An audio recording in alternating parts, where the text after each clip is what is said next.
नमस्कार बच्चों, चलो शुरू करते हैं। आज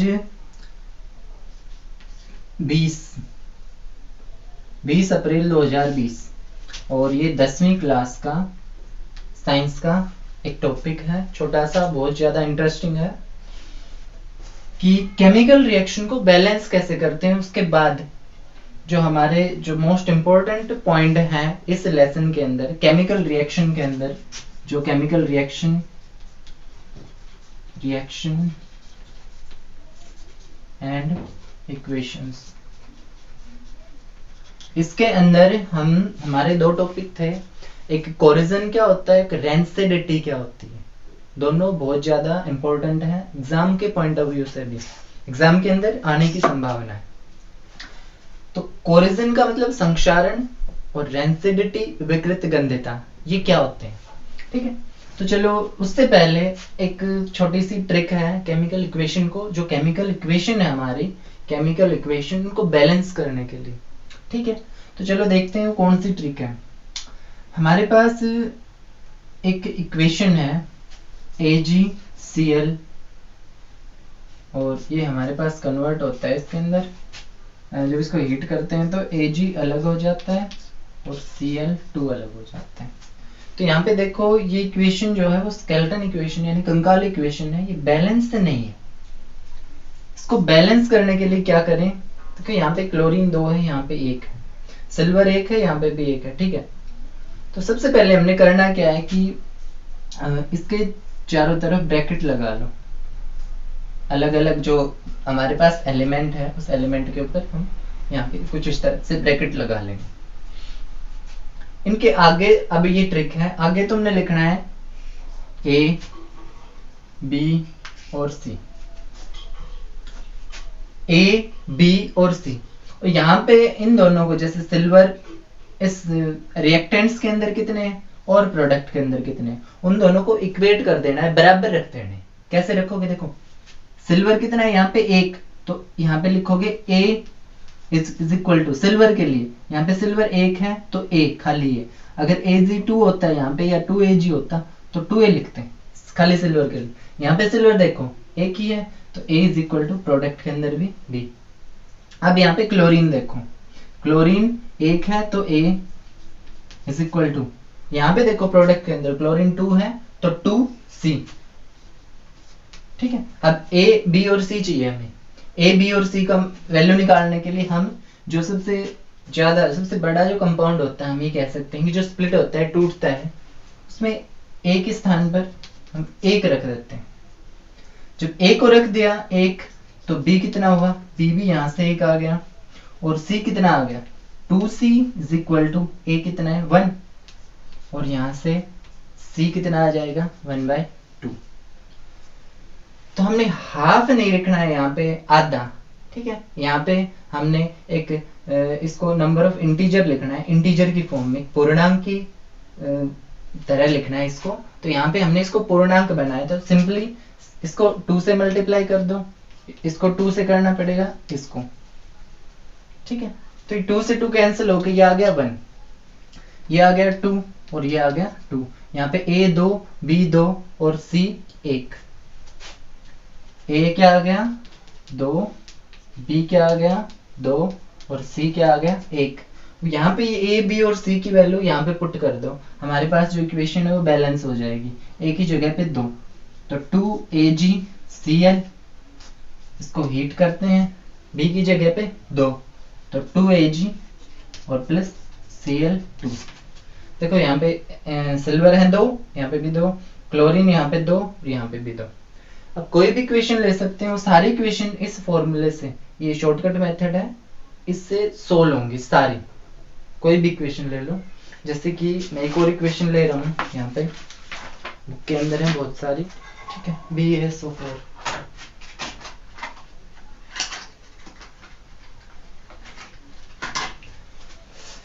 यहाँ पे देखो वही काम करना है हमने, ब्रैकेट लगाओ, यहाँ पे A लिखो, ब्रैकेट लगाओ, यहाँ पे B लिखो, ब्रैकेट लगाओ, यहाँ पे C लिखो और ब्रैकेट लगाओ, यहाँ पे D लिखो, ठीक है।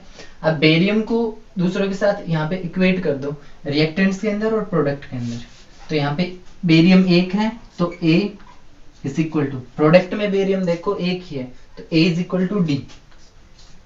अब देखो क्लोरीन, तो यहाँ पे 2 है क्लोरीन तो 2A, ये क्लोरीन के लिए 2A is equal to, product में देखो क्लोरीन 3 है तो 3C।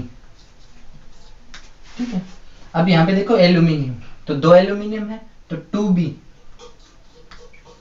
Is equal to, 2B is equal to, यहाँ पे एल्यूमिनियम देखो एक ही है तो C। डी के लिए हम क्या करेंगे यहाँ पे, अच्छा सल्फर के लिए तो ये SO4 है, इकट्ठा है, इसको इकट्ठा ही लिख दो, SO4 को अलग अलग करो तो अलग अलग भी हम कर सकते हैं। चलो SO4 3 है यहाँ पे तो 3B इज इक्वल टू, वहां पे SO4 एक ही है, इसको पूरे को हम एक ही मान लेते हैं नहीं तो बहुत ज्यादा बड़ा हो जाएगा, D। अब हमने क्या करना है, वही बात जो सबसे बड़ा जो कंपाउंड है जो स्प्लिट हो रहा है, या कोई भी जैसे A is equal to D है तो हम यहाँ पे A के स्थान पर 1 लिख देते हैं, put A is equal to 1, A को 1 पुट करेंगे तो D भी 1 आ गया, यहाँ से D कितना आ गया 1। अब C को देखो, A को 1 हमने पुट किया तो यहाँ पे 2 इज इक्वल टू 3C और यहाँ से C आ गया 3/2। ठीक है, नहीं 2/3, सॉरी 2/3। अब C 2/3 आ गया तो यहाँ से B आ जाएगा, B देखो 2B is equal to C, तो B आ गया यहाँ पे, B हमारे पास था नहीं, B निकालना है तो C है 2/3 यहाँ पे 2B डिवाइड बाई 2 तो यहाँ पे आ जाएगा 1/3। ठीक है। अब वापस ये बटे की फॉर्म में आ गया, ये इंटीजर नहीं है तो हमने इंटीजर की फॉर्म में करना है, तो यहाँ से नीचे वाले 3 को हमने एलिमिनेट करना है, खत्म करना है। तो यहाँ से एलिमिनेट करेंगे तो A कितना है यहाँ पे 1, D कितना है 1, C कितना है 2/3 और D कितना है, नहीं B कितना है, B 1/3। तो सबको मैं 3 से अगर मल्टीप्लाई कर दूं सभी को, ये मल्टीप्लाई सभी को करना है, अगर एलिमिनेट करना है तो सभी को मल्टीप्लाई करना है। 3 से 3 कैंसिल, यहाँ पे B आ गया 1, 3 से 3 कैंसिल, C आ गया 2, ये आ गया 3 और ये आ गया 3, A 3 B 3 C 2 और D नहीं, D यहाँ पे 3 C 2 और B यहाँ पे 1। ये ABCD की वैल्यू यहाँ पे पुट कर दो, तो A की जगह मैं लिखूंगा 3 तो 3BA Cl2 प्लस B की जगह में क्या लिखूंगा, यहाँ पे देखो B है 1 तो ये ऐसे Al2 SO4 होल थ्राइस, यहाँ पे है C की जगह 2 तो 2Al Cl3 प्लस D की जगह हमने लिखना है ये रहा 3 तो 3BA SO4। अब यहाँ पे देख लो हमने कुछ नहीं किया, ये एल्यूमिनियम यहाँ पे कुछ नहीं देखा हमने कितने, यहाँ पे कितने, 2 से करो 3 से करो या 10 से करो, मल्टीप्लाई नहीं की, हमने सीधा लिख दिया यहाँ पे। देखो बैलेंस है या नहीं है, 3BA यहाँ पे 3 है BA, यहाँ पे देखो 3 है, क्लोरीन 2 3 6, यहाँ पे देखो 3 दूनी 6, एल्यूमिनियम 2 यहाँ पे 2, SO4 3, यहाँ पे देखो SO4 3। ठीक है, तो ये हो गई बैलेंस। ये एक ट्रिक है छोटी सी, अगर कुछ समझ में नहीं आए तो इस ट्रिक से हम कर लेते हैं। जैसे कोई इक्वेशन होती है जिसमें 10 से मल्टीप्लाई करनी होती है या 11 से करनी होती है, तो उस तरह की इक्वेशन होती हैं जो कि समझ में नहीं आती, तो इसके लिए हम ये ट्रिक हम यूज करेंगे, छोटी सी है, बहुत आसान है। ठीक है,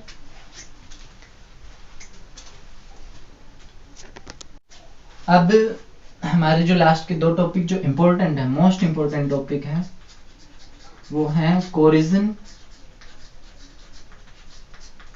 ये पूछेंगे कि कोरिजन क्या होता है, व्हाट इज कोरिजन।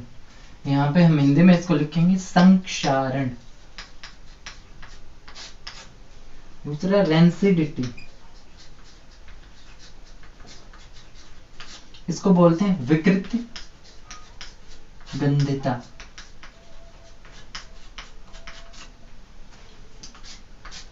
तो कोरिजन क्या होता है, यहाँ पे कोरिजन कोरिजन का मतलब जंग लगना। किसी भी मेटल के सरफेस के ऊपर जब वो नमी के संपर्क में आती है, नमी का मतलब है कि पानी और हवा के संपर्क में जब वो आती है तो समय के साथ साथ उसका जो कलर है या उसका कलर चेंज होने लगता है, चेंज होकर के, और क्योंकि उसके ऊपर जैसे कोई भी मेटल है उस मेटल के ऑक्साइड की परत चढ़ने लगती है, ठीक है, तो उसी को हम बोलते हैं जंग, ठीक है, संक्षारण।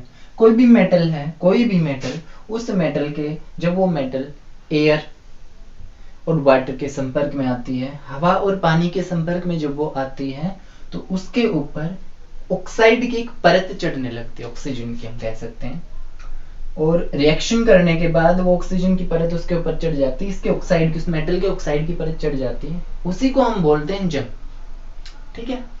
बेसिकली आयरन के ऊपर ज्यादा चढ़ती है और जंग से चीजों को बचाने के लिए हम उनके ऊपर या तो पेंट करते हैं, ठीक है, या किसी और मेटल से उसको कवर कर देते हैं, ठीक है, इस तरह से हम एल्यूमिनियम से या कोई और मेटल से हम उसको कवर कर देते हैं, तो वो जंग से बची रहती है। क्योंकि जंग कब लगती है, मान लो ये मेटल की कोई सरफेस है, हम आयरन की ही मान लेते हैं, ये ऑक्सीजन के संपर्क में आएगी, यहाँ पर H2O, कभी कभी पानी भी आएगा, या हम कह सकते हैं कि हवा अगर ज्यादा ठंडी हुई तो उस ठंडी हवा के अंदर नमी होती है, ऑक्सीजन के साथ साथ उसमें पानी की भी ड्रॉपलेट्स होती हैं छोटी छोटी, तो वो क्या करेंगी, वो दोनों आयरन के साथ, ये आयरन है, इसके साथ रिएक्शन करेंगी, ऑक्सीजन प्लस H2O, और ये कन्वर्ट हो जाएगा Fe2O3, ठीक है, Fe2O3। अब Fe2O3 plus H2, hydrogen gas, या H2O लिख देते हैं, ये हो गया हमारे पास जंग। यहाँ पे आयरन के ऑक्साइड की परत उसके ऊपर चढ़ जाती है। अब देखो जंग का जो सूत्र होता है मेनली जंग का, कोरिजन का, वो Fe2O3 इंटू NH2O, N मतलब उसके अंदर नंबर ऑफ कितने भी H2O वाटर मॉलिक्यूल्स होते हैं उसके साथ साथ, Fe2O3 इंटू H2O, यहाँ पे H2O लिखें, ठीक है, ये बन जाता है हमारे पास। तो ये है जंग, कोरिजन। समय के साथ साथ धातु की वस्तुओं के ऊपर उस धातु की एक ऑक्साइड की, जो वो पानी और हवा के संपर्क में आती है तो ऑक्साइड की एक परत चढ़ने लगती है, जिसको हम संक्षारण या कोरिजन बोलते हैं, और उसका ये हम फॉर्मूला लिख देंगे, ठीक है। कि स्टैच्यू ऑफ लिबर्टी की बात कर रहे हो, मेटल की बनी हुई है, ठीक है, मेटल की बनी हुई है, तो अब देखो तुमने उसके ऊपर एक हरे रंग की परत चढ़ी हुई है, तो वो है कोरिजन, कोरिजन, उसके ऊपर मेटल के ऊपर परत चढ़ी हुई है। दूसरी ये विकृत गंधिता क्या होती है, रेंसिडिटी क्या होती है। तो रेंसिडिटी का मतलब कि हम मान लो अचार वगैरह या खट्टी चीजें जब हम किसी प्लास्टिक के बर्तन में जब रखते हैं या कहीं पर भी जब रख देते हैं, तो समय के साथ साथ, टाइम के साथ साथ उसका टेस्ट और उसकी स्मेल दोनों चेंज होने लगती है, दोनों बदलने लगती हैं, तो उसको बोलते हैं रेंसिडिटी। या जैसे नींबू का अचार है, तो समय के साथ साथ 6 महीने के अंदर तो जाकर के वो खाने जैसा होता है, खाने के लायक होता है, 2-3 महीने, 4-5 महीने के बाद, क्योंकि क्या होता है कि नींबू जो होता है उसके अंदर जो पार्टिकल्स होते हैं, या हम कह सकते हैं कि जो छोटे छोटे जीव होते हैं, ऑर्गेनिज्म होते हैं, वो क्या करते हैं, वो उसको गला देते हैं, ठीक है, तो गलाने के बाद तो वो अचार हो जाता है खाने के जैसा, तो उसकी टेस्ट और उसका स्मेल दोनों चेंज हो जाते हैं, इसको हम बोलते हैं रेंसिडिटी, विकृत गंधिता, ठीक है। तेल जैसी कोई भी चीज हो सकती है जिसके अंदर तेल ज्यादा हो, या तेल के अंदर कुछ जीव होते हैं, सूक्ष्म जीव, जो उसको क्या करते हैं, उसको रेंसिड कर देते हैं, उसको गला देते हैं, उसको सड़ा देते हैं, ये रेंसिडिटी हो गई। तो ये दोनों मोस्ट इंपॉर्टेंट है एग्जाम के पॉइंट ऑफ व्यू से, और हमारी जो डेली लाइफ होती है उसके भी पॉइंट ऑफ व्यू से हम पता लगा सकते हैं। हमें पता चल गया कि भाई ये चीजें क्यों सड़ती हैं, किसके कारण, या जो जंग लगता है वो क्यों लगता है, जंग से चीजों को बचाने के लिए हम क्या करें, ठीक है। तो ये दोनों करने हैं।